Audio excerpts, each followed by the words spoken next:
Il arrive que beaucoup de rumeurs se propagent sur les réseaux sociaux. Et certaines de ces rumeurs visent certains pays et certaines sociétés. Comment le musulman peut alors faire pour se protéger, lui et sa société, de ces rumeurs?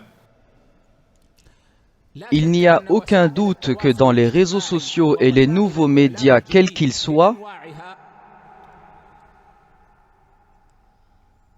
il y a un grand bien en eux, mais que le mal y est aussi très présent.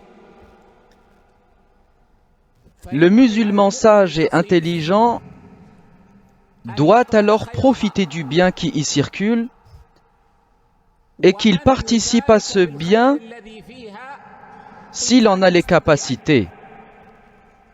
Il doit aussi repousser le mal qu'il y a dedans et le combattre s'il en a les capacités. Et parmi les maux de ces réseaux d'information, il y a toute cette propagande et ces rumeurs orientées visant le bien des musulmans. Et ce qu'il y a de plus flagrant en cela, ce sont les rumeurs lancées sur les dirigeants des pays musulmans, soit en les liant à des choses dont ils sont innocents, ou bien en grossissant les faits s'ils ont bien eu lieu, ou alors en attribuant les mauvais jugements religieux à certains de leurs faits. Et comme nous savons pertinemment, ces choses-là ne viennent pas juste de personnes isolées, mais tout ceci est bien orchestré dans le but d'atteindre le bien des musulmans.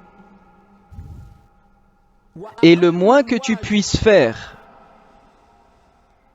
au sujet de ces rumeurs, c'est de ne surtout pas les transmettre, même si c'est que pour les condamner. Fais en sorte que cette rumeur s'arrête en arrivant à toi. Et gare à toi si tu la transmettais. Il y a des gens qui vont juste commenter une rumeur en mettant des points d'exclamation, mais sachez qu'en faisant cela, vous avez partagé la rumeur. Fais donc en sorte de tuer cette rumeur et qu'elle ne soit pas partagée. Et si tu as les capacités de démontrer que cette rumeur est fausse, alors oui, fais-le. Il y a des gens aussi qui partagent des rumeurs juste pour faire rire. Mais ceci n'est pas autorisé. Donc le moins que tu puisses faire avec ces rumeurs, c'est de stopper leur circulation quand tu les reçois. Et la règle générale, mes frères, c'est que quand une rumeur sur un musulman vous parvient, vous devez obligatoirement avoir une bonne opinion de lui, afin de balayer ces rumeurs. Qu'en est-il alors quand ceci concerne le dirigeant du pays, de ce que fait l'État ou d'autres choses de ce genre? Il ne fait donc aucun doute que la personne doit avoir une bonne opinion des dirigeants musulmans. Les intérêts des musulmans sont liés à ces gens. Et comme nous avons répété tant de fois, les dirigeants doivent être conseillés, mais selon la manière demandée. Et il est interdit de les laisser sans conseil.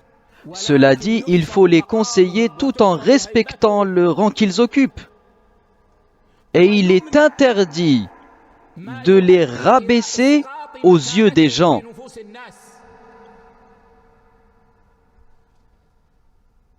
Et aujourd'hui, ces mauvaises personnes qui inventent ces rumeurs, elles y ajoutent des images et des vidéos. Ces gens sont des spécialistes dans ça. Et la grande majorité de ce qu'ils font n'est que mensonge. La personne doit donc faire attention. Et la moindre des choses, comme j'ai dit, c'est de ne pas continuer à propager la rumeur quand on la reçoit. Et si nous voulons faire plus, alors nous allons contacter la personne qui nous l'a envoyée en la conseillant et en lui disant qu'il n'est pas permis de propager ces rumeurs. Et si nous voulons faire encore plus, alors nous démontrerons que cette rumeur est fausse. Puisse Allah nous assister tous. Mes frères, les musulmans sont pris pour cible. Leurs pays sont visés et leurs dirigeants aussi.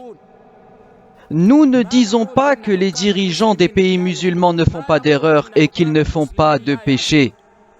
Mais par Allah que ces dirigeants sont attaqués afin de s'en prendre finalement aux intérêts des musulmans. Nous devons donc tous faire attention. Nous devons connaître ce danger et savoir comment agir avec.